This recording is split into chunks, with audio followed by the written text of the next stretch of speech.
नमस्कार, स्वागत है आपका। मेरा नाम है विपिन बेबाक। मेरे साथ मेरे सहयोगी सादाब रिजवी। धन्यवाद साहब। कांग्रेस सांसद राहुल गांधी दिल्ली के पड़पड़गंज में चुनावी रैली को संबोधित कर रहे हैं। इस सभा में उन्होंने बीजेपी और आम आदमी पार्टी पर जमकर हमला बोला है।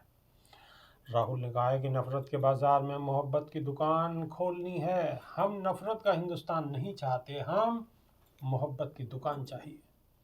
आरएसएस और बीजेपी भाई को भाई से लड़ाना चाहती है। वहीं केजरीवाल के मन में जो भी आता है वो कह देते हैं।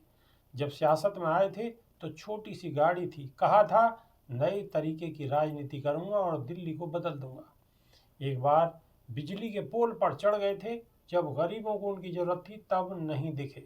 जब दिल्ली में हिंसा हुई तब कहीं नहीं दिखे। साफ राजनीति का दावा करते थे और सबसे बड़ा शराब घोटाला दिल्ली में हुआ है। केजरीवाल शीश महल में रहते हैं, ये सच्चाई है। हमारी लड़ाई संविधान की है। राहुल गांधी ने आगे कहा कि हमारी लड़ाई संविधान की है। बीजेपी ने साफ कहा था कि 400 पार हम संविधान को बदल देंगे। उनके नेताओं ने कहा कि संविधान को हम बदल देंगे। नए संसद का उद्घाटन होता है तो पीएम मोदी कहते हैं कि राष्ट्रपति उसका उद्घाटन नहीं करेंगी, जबकि इस देश का संविधान सभी को एक समान मानता है। संविधान में लिखा हुआ है कि इस देश में किसी को नहीं डरना चाहिए। इसमें यह भी नहीं लिखा है कि एक ही अरबपति को सारा काम पकड़ा देना चाहिए। ये लोग एक जाति को दूसरी जाति से लड़ाना चाहते हैं। ये आपके पैसे को आपकी जेब से निकाल कर अरबपतियों को देना चाहते हैं। राहुल गांधी ने रैली को संबोधित करते हुए आरएसएस प्रमुख मोहन भागवत पर भी हमला बोला है। उन्होंने कहा है कि कुछ दिन पहले उन्होंने कहा कि देश को आज़ादी मोदी के आने के बाद मिली है। इसका मतलब मोहन भागवत ने संविधान अंबेडकर जी का अपमान किया है। वो कह रहे हैं जब राम मंदिर का उद्घाटन हुआ तब आज़ादी मिली। राहुल गांधी ने कहा कि राम मंदिर के उद्घाटन में किसी गरीब आदमी को नहीं बुलाया गया, ना ही कोई गरीब आदमी दिखा। हमारी राष्ट्रपति आदिवासी हैं, उनको वहां नहीं जाने दिया।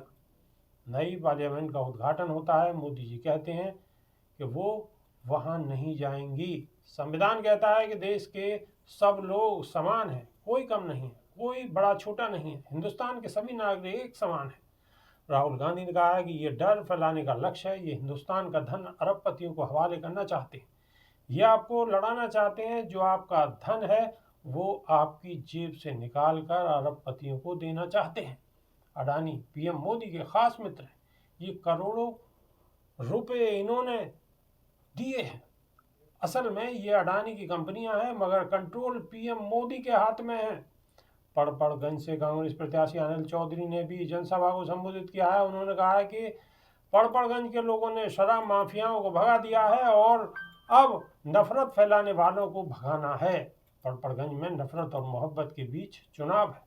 मोहब्बत में वो ताकत है कि किसी का भी हृदय परिवर्तन किया जा सकता है। मुझे पूरा भरोसा है कि पड़पड़गंज में मोहब्बत कांग्रेस की विचारधारा और कांग्रेस के लोग ही जीतेंगे। राहुल गांधी कोई मौका नहीं छोड़ रहे, चाहे बीजेपी हो और चाहे आम आदमी पार्टी के प्रमुख हों अरविंद केजरीवाल।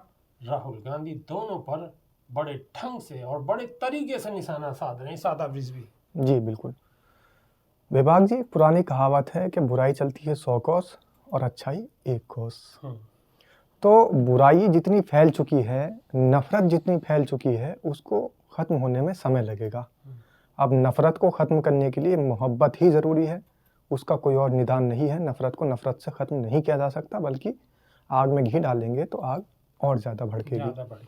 तो इसलिए राहुल गांधी ने जो रास्ता अपनाया है और नफरत के बाज़ार में जो एक मोहब्बत की दुकान लोगों को दी है, उस मोहब्बत की दुकान को वक्त लगेगा अभी फलने फूलने में, दिल्ली के अंदर ख़ास तौर से, क्योंकि नफरत इतनी ज़्यादा हो चुकी है कि अभी मोहब्बत की दुकान का एक पौधा सींचते सींचते बड़ा होगा।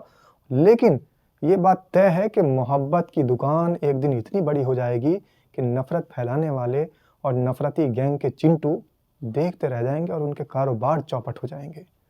विपिन विभाग जी, जो राहुल गांधी आज कह रहे हैं कि हम नफरत के बाज़ार में मोहब्बत की दुकान खोलेंगे, तो वो उन्होंने सच भी कर दिया है।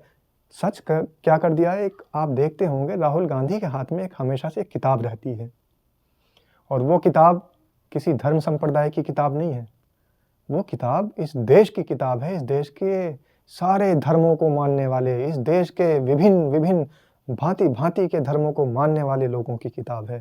जी। तमाम किताबों से एक दूसरे के धर्म को मतभेद हो सकते हैं, तमाम किताबों से एक दूसरे को गुरेज हो सकता है, लेकिन वो एक ऐसी किताब है कि सारे धर्मों को, सारी जातियों को, सारी संप्रदायों को एक सूत्र में बांध देती है, और वो है संविधान की किताब। जी। तो राहुल गांधी एक संविधान की किताब को इसलिए लेकर चल रहे हैं क्योंकि संविधान का भी मेन पैगाम, मेन संदेश यही है कि सारे जाति धर्म के लोग समान हैं इस देश के अंदर।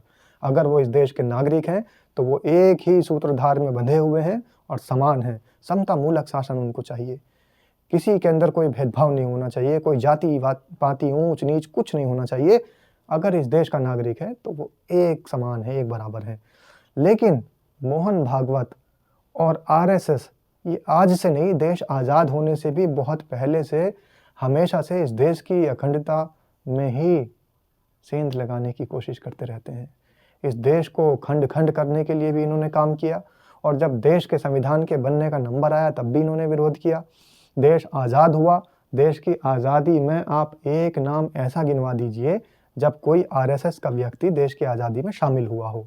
ये लोग वो लोग हैं जो देश, एक तरफ पूरा देश अंग्रेज़ों से छुड़वाने के लिए इस देश को मुहिम छेड़ रहा था, जंग लड़ रहा था, शहीद हो रहे थे और नए नए आंदोलन हो रहे थे।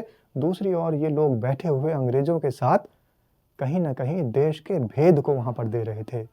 ये लोग, जैसे आप कहते हैं कि घर का भेदी लंका ढाए, ये लोग अपने ही घर को ढहाने के लिए वहाँ पर भेदी बने हुए थे, मुखबिर बने हुए थे, और इस देश के बड़े क्रांतिकारी तबके की जानकारी वहाँ पर अंग्रेज़ों से साझा करने का काम ये लोग करते थे। वो कौन लोग थे? वो वही आरएसएस के लोग, जिस आरएसएस के प्रमुख आज मोहन भागवत बैठे हैं। तो उसी आरएसएस की विचारधारा लोगों के सामने है, और इस विचारधारा को आगे बढ़ाते हुए इनको ये डर लगता है कि 1947 में जो देश आज़ाद हुआ था, ये लोग उस बात को पचा नहीं पाते, इसीलिए अनर्गल बयानबाजी करते हैं। कभी कहते हैं जब देश के प्रधानमंत्री नरेंद्र मोदी बने जब देश आज़ाद हुआ, कभी इन्हीं की नेता है कंगना रनौत जिसने कहा था कि 2014 में देश आज़ाद हुआ, कोई कहता है कि जब राम मंदिर बनी तब देश आज़ाद हुआ। तो अभी तो इनको खुद को नहीं पता कि देश कब आज़ाद हुआ। इसलिए नहीं पता क्योंकि देश की आज़ादी में इनका कोई योगदान ही नहीं था। पता तो उन्हें होगा जिन्होंने अपने लहू से सींचकर इस देश को आज़ाद कराया था, जिन्होंने अपने लहू से सींचकर देश को आज़ाद किया था। अब नफरती चिंटुओं को इस चुनाव में कैसा जवाब मिलेगा, कमेंट के माध्यम से आप भी अपनी राय रख सकते हैं। तो अभी के लिए सिर्फ इतना ही। नई वीडियो में फिर रूबरू होंगे। बहुत बहुत शुक्रिया। नमस्कार। धन्यवाद सर।